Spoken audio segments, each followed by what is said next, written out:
안녕하세요. 먼저 여기 발표 초대해 주셔서 정말 감사하고 또 들으러 와주셔서 정말 감사합니다. 저는 현재 건국대학교 Brain and Cognition Research Center에서 지금 연구원으로 일하고 있는 박기효라고 합니다. 오늘 할 이야기는 이제 굉장히 언어학스러운 이야기를 할 건데요. 보시다시피 어떤 언어학 덕후의 언어학, 지역 견어학적 이야기인데 총 3개의 차례를 통해서 말씀해 드리겠습니다. 첫째는 저에 대한 소개를 할 거고요. 둘째는 이제 브로카의 물음이라 해가지고 요즘 언어학자들이 파고 있는 떡밥 중 하나예요. 그리고 마지막으로 정리를 함으로써 발표를 마치겠습니다. 저부터 먼저 소개를 할게요. 저는 학부 때 아프리카에 있는 케냐나 탄자니아에서 쓰는 언어 중 하나인 스와힐리어라는 걸 공부했습니다.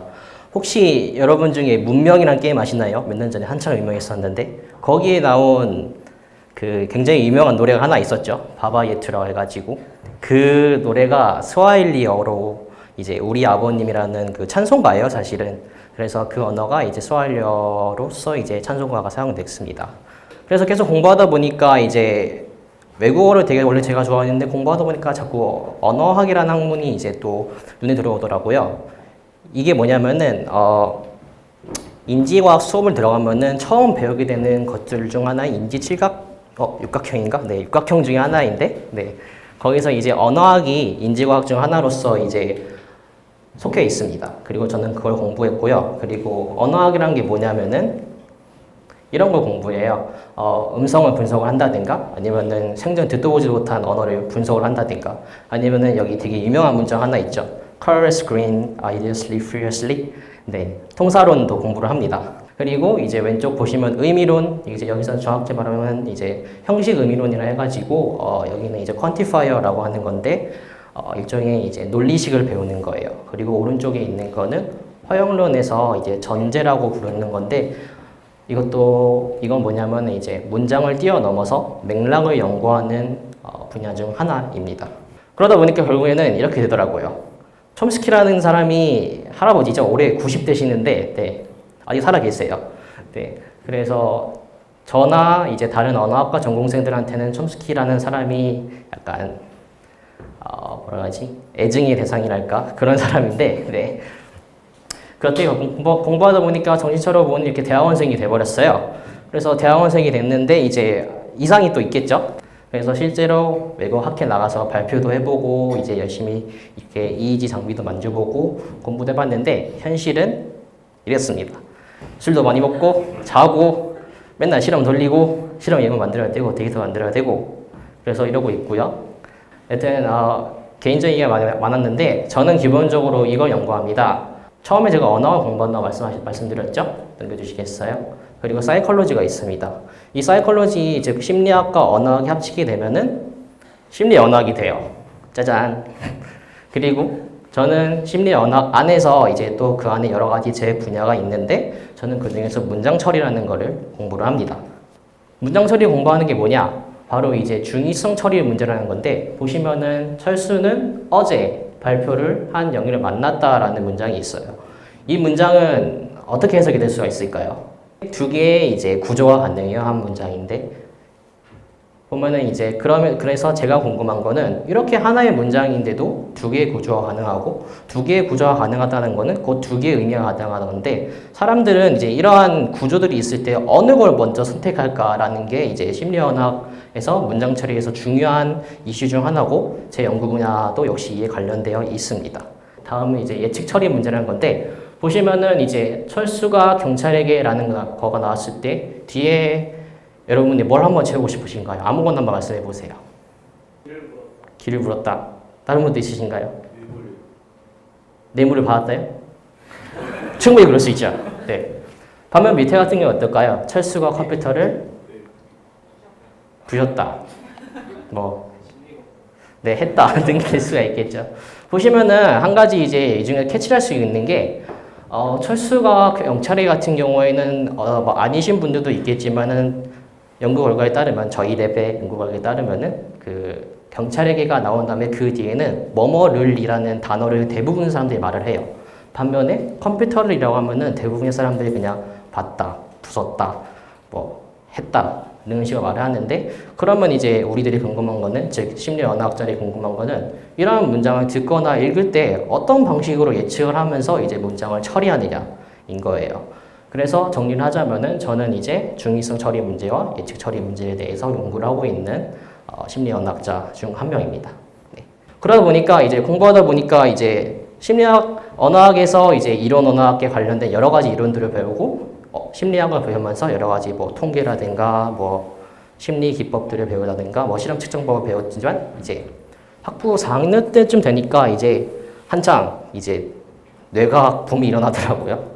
그래서 그러다 보니까 뉴로사이언스라는 게 이제 눈에 들어왔어요. 실제로 보시면은 이제 인지육학형에서 이제 언어학도 하나에 들어가고 심리학도 하나에 들어가고 뉴로사이언스도 들어가기 때문에 뭔가 좀 연결 접점이 있을 것 같다라고 해서 공부를 하게 됐습니다. 그래서 결국에는 이런 신경과학적 기법을 이용하면은 이제 사람들이 문장을 처리할 때나 다시 말해서 언어를 뇌에서 어떻게 처리하는지 알 수 있을까가 이제 제가 이제 대학원에 입학하게 된 여러 가지 계기 중 하나입니다. 근데 과연 그럴까요? 쉬울까요, 과연? 이런 말이 있어요. 뉴로사이언스라는 건 기본적으로 굉장히 큰, 이게 이제 웃기려고 하는 말인데 굉장히 큰 범죄 현장과도 같다. 왜냐하면 많은 이제 뇌 영역들이 무언가를 함해하고 있다고 얘기하는데 정작 입증된 거는 굉장히 적거든요. 그리고 언어학 역시도 그래요. 그래서 나오는 게 이제 브로카의 물음인데 여기서부터 조금 어려워집니다. 기본적으로 언어학자들은 이런 걸 궁금해요. 언어 지식이란 무엇인가? 언어 지식은 어떻게 습득되는가? 언어 지식은 어떻게 사용되는가? 언어 지식은 어떻게 종간에서 발생을 하는가가 있는데 오늘 이거 안 볼 겁니다. 이건 어려워요. 저도 모르고 되게 힘들어요. 혹시 이분 누군지 아시는 분 아시나요? 브로카인 건 알지만 이분의 업적이라든가 이 브로카는 이제 프랑스 외과 의사예요. 보시면 이제 브로카 이분이 처음으로 이제 여러 가지 실어증 환자라는 사람들을 데리고 이제 연구를 했는데 이제 이 사람이 이제 말한 것 중 하나가 인간은 좌뇌를 통해서 언어를 한다라고 얘기를 합니다. 그러면서 이제 언어학자들이 이제 요즘 들어서 뉴로사이언스 기법이 많이 이제 도입이 되면서 물어보는 것 중 하나가 이제 언어 지식은 어떻게 뇌에서 구현이 되는가입니다.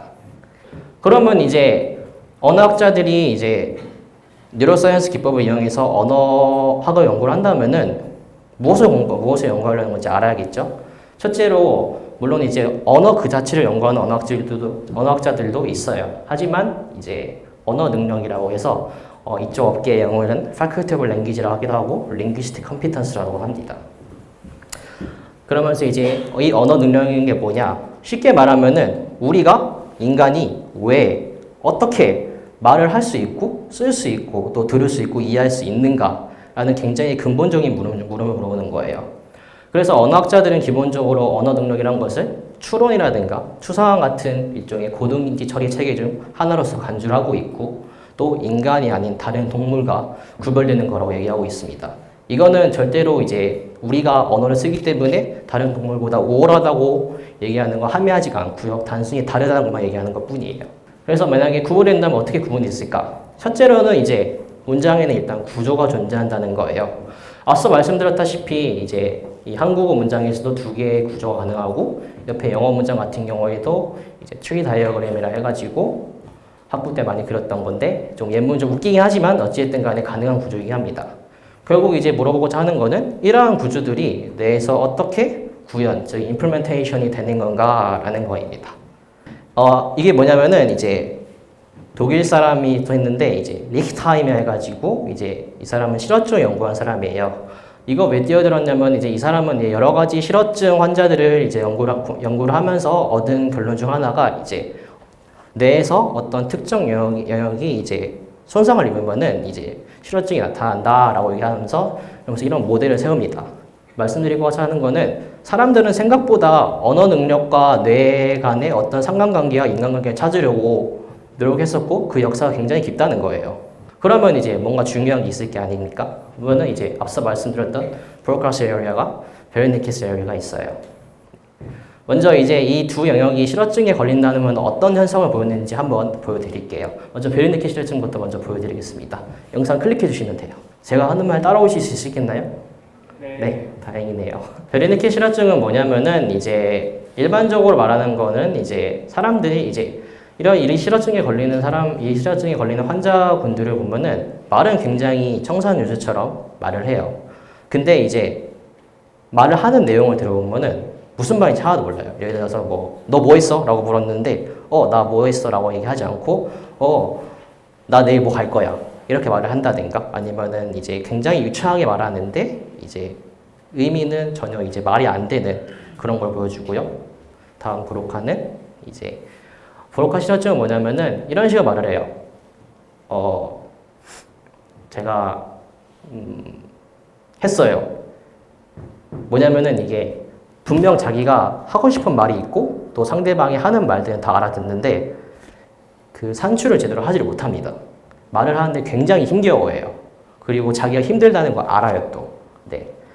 다음 넘겨주세요. 그러면 이제 여러 가지 이제 이 두 개의 실어증을 갖고 또 깊게 파볼 수 있겠지만은 저희는 이제 하나에 대해서 집중해 볼 건데요. 베른데케 실어증 같은 경우에는 굉장히 유창성을 갖고 있습니다. 물론 말은 안 되는 말을 하지만요. 반면 브로카 실어증 같은 경우에는 유창하지 않아요. 방금 제가 말했듯이 뜨문뜨문 말을 하려고 하고 굉장히 힘겹게 말을 합니다. 좀만 더 쉽게 생각해 보면은 말을 유창하게 한다는 거는 곧 말의 구조를 쉽게 생성한다는 거, 제너레이트 한다고 얘기할 수 있고요. 그 반대의 경우에는 어떨까요? 반대의 경우는 쉽게 생성하지 못한다는 거죠. 근데 이제 브로카 실어증이 흔히들 이제 말을 못하는 걸로도 알려 있는데 실제로 이제 브로카 실어증에 걸린 사람들이 어떠한 문장을 이해를 할 때는 예를 들어서 이런 관계절이라든가 뭐 도치된 어순, 뭐 나는 게임을 했어라가 아니라 게임을 나는 했어라든가 아니면 뭐 피동문, 내포문과 같은 이런 복잡한 문장들, 다른 말로 하자면은 복잡한 구조들을 이해하는 데 있어서는 정상적인 정상군보다는 이제 오류를 보이고 동시에 여러 가지 어려움을 겪는다는 이제 연구 결과가 계속 보고가 되고 있습니다. 그러면 이제 브로카 영역에 이제 브로카 실어증에 파고 있고 브로카 영역에 대해서 좀만 더 깊게 파볼 생각인데요. 보시면 이게 뭐냐면은 이제 브로드만 에어리어 해가지고 아주 옛날에 굉장히 대단하신 분이 만든 일종의 이제 내 영역을 하나하나 세포로 잘라가지고 구축을 한 다음에 이제 번호를 하나 붙인 거예요. 그리고 쉽게 말하면요. 그리고 브로카 영역 같은 경우에는 두 가지로 나눠지는데 브로드만 에어리어 44번이 파스트리 앙귤리스가 있고 파스 오팔클리스가 있습니다. 이거는 몰라도 돼요. 우리는 44번과 45번 알면 됩니다, 지금은. 네. 그래서 이게 뭐냐면은 이제 앙겔라 프리드리치라고 해가지고 독일 막스 플랑크 연구소에서 굉장히 이제 이 분야에서 유명하신 교수님 한 분 계세요. 그분이 제시한 모델 중 하나인데 보시면은 이제 브로카 에어리어가 이제 딱 들어가 있죠. 그러면서 이제 좀만 더 깊게 파보면은 이제 이거는 이제 크리스 컬린스라 해가지고 이제 이론 언어학자가 제시하는 건데 기본적으로 이제 굉장히 이제 포멀하게 접근합니다. 쉽게 말하면은 중요한 건 이거예요. 두 번째 정의. 어떤 두 개의 이미의 신택틱 오브젝트가 있지만, 즉 이제 쉽게 말하면 단어가 있으면은 그 두 개를 merge해라, 합쳐라라는 겁니다. 쉽게 말하면 그냥 일종의 집합관계인 거예요. X랑 Y를 합쳐가지고 어떤 의미의 Z의 집합을 만든다는 거고 좀 더 쉽게 말하면 옆에 CF라고 나와져 있는 일종의 구조를 생성을 하는 겁니다. 네, 이론을 만들었으니까 실험을 해봐야죠, 과학자들은. 그래서 2017년에 이러한 논문이 하나 나왔습니다. 이거는 쉽게 말해서 방금 말씀드렸던 이 멀지라는 이론적 개념을 실제로 이제 뉴로사이언티픽하게 이제 증명하려고 하는 그런 논문 중 하나예요. 네, 보시면 이제 여기서 조금 복잡해지는데요. 이제 4가지의 실험 조건을 제시했습니다. 그리고 이 실험 조건을 제시하고 참여자들에게 이제 fMRI라고 해가지고 뇌지도를 찍었어요. 보면은 이제 문장은 이제 독일어 문장이에요. 독일 사람들이니까.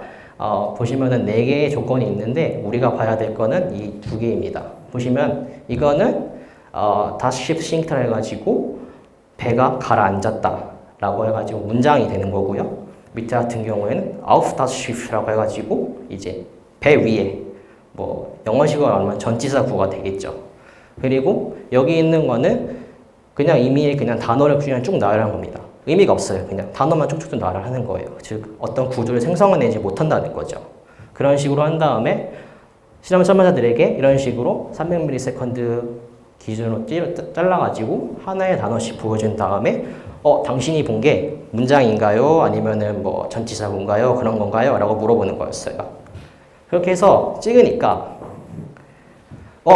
브로드만 에어리어 44랑 45가 딱 뜬 거예요. 심지어 더 구체적으로 본다면은 이제 이 사람들이 주장하기로는 44번 영역 같은 경우에는 아까 말씀드렸던 전치사구라든가 그런 프레이저를 해서 이제 굉장히 뉴럴 파이어링 서큘레이션이 이제 높아졌다고 하는데 좀 쉽게 말하면 활성화가 됐다는 거고 이제 45번 같은 경우에는 이제 그 문장과 관련된 거라고 이제 얘기를 하고 있습니다. 네, 넘겨주세요. 그러면 이제 브로드카스트 에어리아의 44번과 45번이 적어도 앞에 본 논문에 의하면은 이런 구조를 담당하는 거라고 볼 수 있습니다. 하지만 이제 이 모델을 보시면은 도사 패스웨이와 벤트럴 패스웨이가 있는데 이게 뭐냐면은 도사는 복측 밑에 이렇게 가는 거고요. 이렇게 가는 거고요. 도사 같은 경우에는 이렇게 가는 거고요. 벤트럴 같은 경우는 이렇게 가는 겁니다. 이게 무슨 말인가 하면은 이제 브로카 에어리아와 베르니케 에어리아와 그에 관련 내용들을 통해서 일종의 연결성을 보고 있다는 거예요. 이 모델 같은 경우에는. 네. 다음 넘겨주시겠어요? 근데 이제 이거 하나만 갖고 얘기하면 좀 그렇죠. 왜냐면 항상 이론이 있으면은 그에 반대되는 이론이 있고 둘이 항상 싸우니까요. 이게 뭐냐면은 이제 페트라고르트라 해가지고 똑같은 막스 플랑크 연구소 연구자입니다. 그러면은 이분이 이제 MUC 모델이라는 걸 제시를 했어요. 이게 뭐냐면은 이제 이 44번과 45번 즉 이거는 메모리와 관련된 거이고 이것은 이제 언어 지식을 말하는 것이다 라고 얘기를 하고 있고요. 두 번째는 이제 유니피케이션을 해가지고 이쪽 브로드만 이어러 쪽에서 이제 맥락 정보 즉 문장이 주어지면서 생길 수 있는 일종의 맥락 정보를 통해서 구조가 설립이 된다고 얘기를 하고 있습니다. 그리고 마지막으로는 컨트롤 통제 언어를 쓰면은 우리는 우리 혼자서 대화하지 않아요.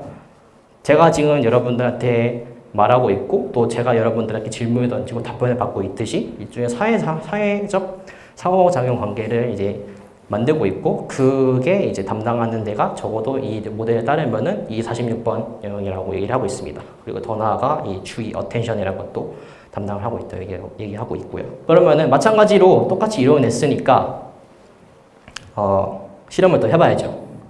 이거는 올해 나온 굉장히 따끈따끈한 논문인데 이제 이거는 MEG라고 해가지고 마그네틱을 이용해서 찍는 건데 쉽게 말하면 이제 뉴로사이언티스트한테는 완전 꿈의 장비 중 하나입니다. 왜냐하면은 이제 뇌를 찍는다는 거는 굉장히 이제 고도의 기술을 요구하는 건데 보통 이제 fMRI 같은 경우에는 시간 해상도가 굉장히 낮다고 그래요. 이제 무슨 말인가 하면은 이제 보통 우리가 말을 할 때는 밀리세컨드 단위로 말을 하거든요. 근데 fMRI 같은 경우에는 그 밀리세컨드까지 잡아내지 못합니다. 반면 앞서 보여드렸다시피 이제 어떤 특정한 영역에 대해서는 굉장히 잘 캐치를 해요. MEG 같은 경우에는 그 두 개를 다 잘 캐치합니다. 그리고 이건 엄청 비싸요. 몇십억 해요. 제가 알기로는. 네. 그래서 이제 MEG를 썼는데 이제 이 논문 같은 경우에 넘겨주시겠어요? 다음과 같은 이제 실험 자료를 사용했어요. 이건 뭐냐면 네덜란드어입니다. 보시면 이제 앞에 보여드렸던 그 자카렐라 논문과 비슷하게 이제 조금 다르지만 이제 센텐스 블록이라는 걸 줬고 이제 워드 리스트 블록이라는 걸 줬습니다. 즉 문장을 줄 때도 있고 단어만 줄 때도 있는데요. 그래서 처음에는 이제 사람들한테 CNN 해가지고 이제 문장 나오고 그 다음에 이에 해당되는 문장이 보시면 이제 9개에서 15개씩 사이 하나씩 따다다닥 뜨는 거예요. 이렇게 막 그러니까 이클레스그락 이런 식으로 뚝뚝뚝 뜨고 그 다음에 또 관련된 문장이 나오고 마지막에 이제 물음을 하는 건데 이 묻는 거는 어떤 걸 이 두 개 중에 어떤 걸 기준으로 하냐면은 복잡한 거 갖고 얘기를 하는 거예요. 예를 들어서 이거 같은 경우에는 아이가 이제 뭔가 약간 뚱한 표정을 짓고 있는데 엄마가 이제 화가 났어요. 그래서 엄마가 화가 났는가? 라고 물어보는 거예요. 왜냐하면 이 문장 같은 경우는 관계절이만 나오고 있기 때문에 앞서 말씀드렸다시피 관계절은 굉장히 복잡한 구조를 이루고 있죠. 네. 그리고 이제 밑에 워드 리스트 같은 경우에는 이제 로된 단어 보여주고 또 단어들을 보여주는데 이것도 어떤 구조를 생성해내지 않습니다. 그냥 이미의 단어만 그냥 쭈르륵 보여주는 거예요. 그냥 뭐 빨갛다 사과 바나나 그냥 이렇게 쭉쭉쭉 주는 거예요. 그런 다음에 또 물어보는데 이거 같은 경우에는 좀 더 긴 단어들을 제시했을 때 그 안에 어떤 단어가 나왔는가 뭐 사과가 나왔니? 라고 물어보는 겁니다. 네. 그런 식으로 해서 이미지를 찍었더니만 먼저 위의 표를 먼저 보시겠어요? 보시면은 이 빨간 선이 이제 워드 리스트를 주었을 때 나타나는 뇌 반응이고 파란색이 그 문장을 줬을 때 뇌 반응입니다. 보시면은 이제 이 별표 표시는 뭐냐면은 두 그래프 사이에 통계적으로 유의했다고 얘기하고 있습니다. 물론 이펙터 사이즈도 얘기해야 되지만 여기서는 시간상 따로 생각하겠습니다. 그래서 이제 보시면은 눌러주세요. 그러면 이 0.4초대 구간에서 둘 다 똑같이 통계적으로 차이가 났다고 보고 있어요. 앞에 거는 이걸 신경 안 쓰셔도 되고요. 그래서 연구자들이 되게 신기한 거예요. 이 두 개가 이제 동시에 이제 활성화가 됐으니까 그러면 이 둘 간에 어떤 관계가 있지 않을까라고 해서 보니까 실제로 코릴레이션 관계가 나온 거예요. 그리고 이 두 개의 영역은 앞서 보였다시피 브로카 에어리아, 베르니케 에어리아를 가리키고 있습니다. 네. 다시 한번 봐보죠. 그러면 이제 아까 MUC 모델에서는 이제 넘겨주시겠어요? MUC 모델에서는 메모리와 유니피케이션을 갖고 이제 얘기를 했었죠. 앞서 말씀드렸던 결과를 보면은 결국 이 두 개의 영역이 서로 일종의 상호작용 관계를 이룬다는 거 얘기할 수 있습니다. 그리고 다른 말로 하자면은 하그루트 역시도 이렇게 이제 여러 가지 길들을 만들면서 이제 연결주의적인 관점을 굉장히 강조를 하고 있어요. 네. 그러면은 한번 두 개의 모델 한번 비교해 보죠. 첫째, 앙겔라 프리드리치와 하그루트의 모델. 프리드리치 같은 경우에는 제 기준으로 볼 때는 굉장히 언어학적인 관점을 통해서 신경언어학 연구를 해요. 왜냐면은 이제 구조, 통사가 먼저 다른 말로 하면 신텍스 퍼스트라고 하는데요. 그렇게 얘기하고 이제 좌뇌 편제화라고 해가지고 언어 능력이라는 게 이제 이쪽 왼쪽 뇌에 다 이제 편제화가 돼 있다, 몰려 있다라고 얘기를 하고 있습니다. 그리고 이제 자동화라고 해가지고 우리는 문장을 듣거나 하는 이런 어떤 임의의 구조가 생성될 수 있는 일종의 언어 자극을 받을 때는 자동적으로 구조를 계속 생성을 한다라고 얘기하고 있고요. 그리고 이러한 언어 능력은 다른 어떤 인지 체계와는 구별이 되는 굉장히 독보적인 거라고 도메인 스페시픽이라고 하는데요. 한국말로 하면 영역 특수적이라고 합니다. 반면 이제 하그루트 같은 경우에는 웃기지 마라. 구조랑 다른 것도 엄청 중요해. 보면 아까 보시면 MUC 모델 같은 경우에는 맥락 정보도 굉장히 중요하게 여기고 있고 언어를 통한 사회적 상호작용 관계도 굉장히 중시하고 있습니다. 즉 다른 말로 하자면은 구조도 중요하긴 한데 다른 요소들도 굉장히 중요하다라고 얘기를 하고 있습니다. 이때 말하는 다른 요소라는 거는 뭐 의미라든가 뭐 맥락이라든가 그런 거 얘기를 하는 겁니다. 그리고 그 MUC 모델에서는 안 나와 있지만 실제 하그루트의 페이퍼를 이제 쭉 읽어보시면은 좌뇌뿐만 아니라 우뇌에서도 굉장히 큰 역할을 한다고 얘기를 하고 있어요. 왜냐하면은 일반적으로 언어학자들에게 우뇌가 담당하는 거는 이제 프로소디라고 해가지고 혹시 여기 경상도에서 오신 분 계신가요? 손 들어보시겠어요? 보시면은 경상도 분들 말씀하시는 거 들어보면은 억양이 항상 있어요. 그리고 억양이 좀 틀릴 때 약간 이해를 못 하시는 게 있거든요. 그게 그런 이제 틀릴 때 나타나는 뇌 반응이 좌뇌가 아니라 우뇌에 나타난다는 이야기가 굉장히 많아요. 좀 더 쉬운 얘기를 하자면은 중국어는 흔히들 성조 언어라고 얘기하잖아요. 중국 사람들한테 성조가 이제 제대로 되지 못한 언어 자극을 줬을 때 이제 물론 좌뇌도 활성화가 되지만 한편으로는 그 프로소디가 어긋나는 경우인 언어 자극을 줬을 때도 우뇌에서도 역시 반응이 나타난다고 얘기를 하고 있습니다. 즉 다시 말하면은 MUC 모델 같은 경우에는 좌뇌뿐만 아니라 우뇌의 중요성도 요구를 하고 있죠. 그리고 더 나아가서 이제 영역 일반적 다른 말로 하자면 언어 능력 그렇게 특별한 거 아니다. 다른 인지체계 뭐 메모리, 기억이라든가 뭐 다른 어텐션이라든가 그거랑 크게 다를 바가 없다라고 얘기를 하고 있습니다. 네. 그럼에도 불구하고 이 두 연구자 간에 이제 공통점이 하나 있는데요. 보시면은 연결성을 둘 다 중시하고 있어요. 네. 이해가시나요? 네. 포인트 이겁니다. 연결성이 굉장히 중요하다. 적어도 신경언어학자들한테는. 이제 정리를 한번 해볼게요. 좀 더 이제 이걸 큰 그림에서 한번 봐볼까 해요. 언어학자들이, 즉 현대 언어학자들, 정확히 말하자면 57년도에 이제 촘스키가 신텍틱 스트럭처라는 그 문장을 내고 스키너의 행동주의에 반박하는 논문을 낸 뒤에 굉장히 코그니티브 레볼루션 해가지고 인지혁명이 일어났는데 그 시절부터 항상 나왔던 떡밥 중 하나예요. 뭐냐? 첫째, 언어 능력이란 게 있는데 이제 이거 굉장히 앞에서 했던 거 똑같다는 겁니다. 언어 능력이란 게 굉장히 중요한 거고 또 독립적인 기관이다라고 하는 주장이 있고요. 반대로 아닌데 언어 능력 그거 그냥 일반적인 인지체계 커그니션 좀 더 쉽게 말하면 언어 능력이라는 것은 추론이라든가 뭐 이런 카테고라이즈를 한다는 거니까 그거의 일종의 산물에 불과하다라는 주장이 있어요. 언어 능력이라는 게 그래 뭐 특별하다 쳐. 근데 그 언어 능력 안에서는 의문도 있고 형태도 있고 통사도 있고 의미도 있고 화형도 있다는 건데 의문이란 건 뭐냐면은 우리가 달과 탈과 딸을 구분하는 그런 거 얘기하는 거고요. 형태 같은 경우에는 우리가 이제 단어가 형성되는 과정. 예를 들면 뭐 한국어 인터넷에 이런 짤들 보시지 않으셨나요? 외국인들이 한국말 배울 때 동사의 변형이 굉장히 많은 거. 뭐 하다가 있는데 했다, 했어, 하고 났어, 해왔어. 나도 헷갈린다.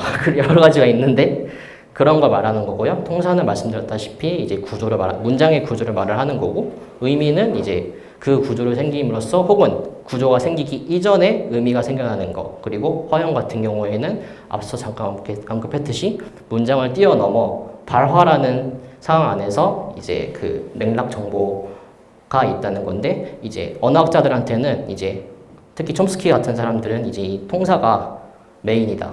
다른 말로 좀 팬시하게 말하면은 신텍토센트릭이라고 하거든요. 통사가 중심에 있고 그 나머지 4개의 이제 그 영역들이 이제 서로 인터페이스를 만들면서 언어 능력이 작동되고 있다가 있고 두 번째는 아니다. 다 비슷비슷하게 작용을 하고 있다라고는 그러한 떡밥이 있습니다. 그리고 이 떡밥은 지금도 항상 논의가 되고 있고요. 심지어 저희 랩실 안에서도 이거 갖고 맨날 싸울 때가 있습니다. 토론한다고. 네. 이상으로 어려운 발표 들어서 감사합니다. 네.